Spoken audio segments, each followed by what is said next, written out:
வணக்கம் வில்லவன் டிவி நேர்களே. இன்று நாம் பார்க்க போவது நட்டத்தி நாடார்களை பற்றி. யார் இந்த நட்டத்தி நாடார்கள்? இவர்களுக்கும் சோழர்களுக்கும் என்ன தொடர்பு? இதை பற்றி தான் நாம் இன்று பார்க்க போகிறோம். சுமார் 1000 வருடங்களுக்கு முன்பாக சோழ நாட்டிலிருந்து ராஜராஜ சோழனின் படையில் இலங்கை உய்ய கொண்டார்களுக்கு படை தளபதியாக இருந்தவர் சுந்தரசேகர அரங்க சோழன். இவர் ராஜராஜ சோழனின் தெற்கத்திய படையெடுப்பின் போது தூத்துக்குடி மாவட்டம் திருவழுதி பகுதியை வந்து கைப்பற்றி அதை முற்றிலுமாக தன்னாட்சிக்கு உட்படுத்தினார். அன்றிலிருந்து சுமார் 1000 ஆண்டுகள் அவர் ஆட்சியின் கீழே திருவழுதி நாடு இருந்தது. இந்த திருவழுதி நாடானது சுமார் 30 ஊர்களை உள்ளடக்கி ஒரு மாபெரும் சிற்றரசாக கிட்டத்தட்ட 1800 வரை செயல்பட்டு கொண்டிருந்தது. அது மட்டுமல்லாமல் இவர்கள் கீழே 12 பெருங்கோயில்களும் மற்றும் பல சிறு கோயில்களும் கட்டுப்பாட்டில் இருந்தது. தூத்துக்குடி மாவட்டத்தில் உள்ள நங்கை மொழியில் உள்ள காலாதீஸ்வரர் கோயில் இவர்களால் கட்டி எழுப்பப்பட்டது என்பது குறிப்பிடத்தக்கது. இன்று நாம் பார்த்து கொண்டிருக்கும் இச்சிறு கோயிலும் இவர்களால் கட்டி எழுப்பப்பட்டது. சுமார் 300 வருஷங்களாயும் மிகவும் அருமையாக இருக்கிறது. நட்டத்தி நாடார்கள் தங்களுடைய கிளையாக 64 இண்டிகளை வைத்துள்ளனர். அந்த 64 இண்டிகளுக்கும் 64 குலதெய்வம் என்று இந்த கோயிலில் வடிவமைக்கப்பட்டுள்ளது. இசக்கி அம்மன், பத்ரகாளி என்றும் வழிபட்டு கொண்டிருந்தனர். பழைய கோயில்களை இடித்து கிட்டத்தட்ட 20 வருடங்களுக்கு முன்பு சீரமைக்கப்பட்டு இப்போது அருமையாக வழிபாடு நடத்தப்பட்டு கொண்டிருக்கிறது.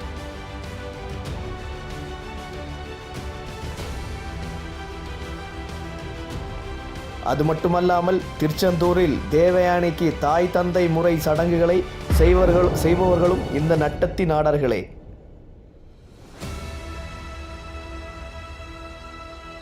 அதேபோல சிதம்பரம் நடராஜன் கோவிலில் அர்ச்சனை கட்டளையும் இவர்களுக்கு உண்டு. இதுபோல பல கோயில்களில் இவர்களுக்கு வழிபாடும் செய்யும் உரிமை இருக்கிறது இன்று வரை. இப்போது நாம் பார்த்து கொண்டிருப்பவர் பெரிய திருவழுதி வைகுண்ட நாடான் ஆவர். இவர் 1600களில் வாழ்ந்தவர்.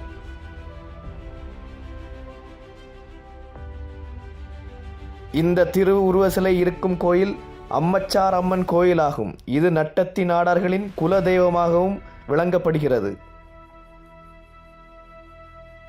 அது மட்டுமல்லாமல் இந்த கோயிலில் அவர்களுடைய குல குருக்களும் வழிபாடு செய்யப்படுகிறார்கள்.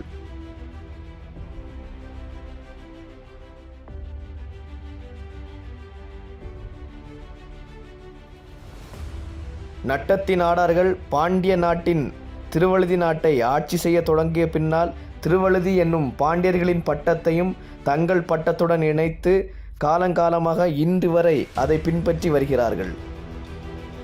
தற்போது நாம் பார்த்து கொண்டிருப்பவர் சந்திரசேகர அரங்க சோழன் ஆவர். இவர் சிலையும் அம்மச்சார் கோவிலில் இன்றும் நாம் காணலாம்.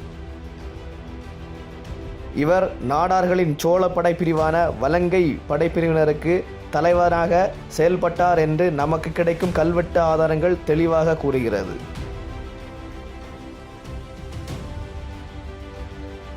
இந்த கோவிலில் இவர்கள் சூரிய குலத்தவர்கள் என்று குறிக்கும் சின்னமும், அது மட்டுமல்லாமல் கொற்றவை வழிபாடு இந்த கோவிலில் நடைபெற்று கொண்டிருந்ததையும் தெளிவாக நமக்கு காண முடிந்தது. மிகவும் பழமையான கொற்றவை சிலையும் இந்த திருக்கோவிலில் நாம் கண்டோம்.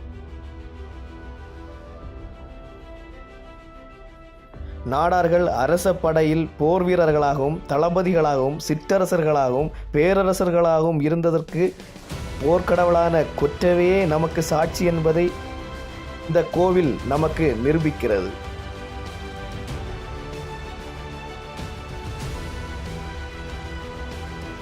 இதுபோல சேர நாட்டிலும் பாண்டிய நாட்டிலும் சோழ நாட்டிலும் பல கொற்றவை கோயில்கள் இன்று வரையும் நாடார்களால் வழிபாடு செய்யப்பட்டு கொண்டிருப்பது குறிப்பிடத்தக்கது.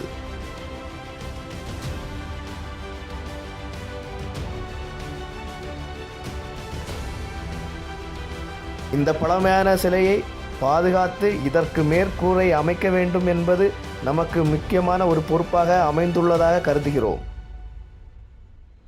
பின் கோயிலில் வணங்கிவிட்டு ஒரு காலத்தில் சீரும் சிறப்புமாக இருந்த நட்டத்தி ஜெமினை நோக்கி பயணித்தோம். இன்று ஜெமினின் நிலைமை மிகவும் அவலமாக தென்பட்டது. பழைய அரண்மனை இடிபாடுகளில் சிக்கி எஞ்சியிருக்கும் அரண்மனை இதோ நீங்கள் பார்த்து கொண்டிருப்பது. இதையும் இனிவரும் காலத்தினருக்கு பார்ப்பதற்கு நாம் பாதுகாக்க வேண்டும் என்பதே நம்முடைய ஒரே நோக்கம். அது மட்டுமில்ல, ஜமீன்தாரிடமும் அதை தான் நாங்கள் வேண்டி வந்தோம்.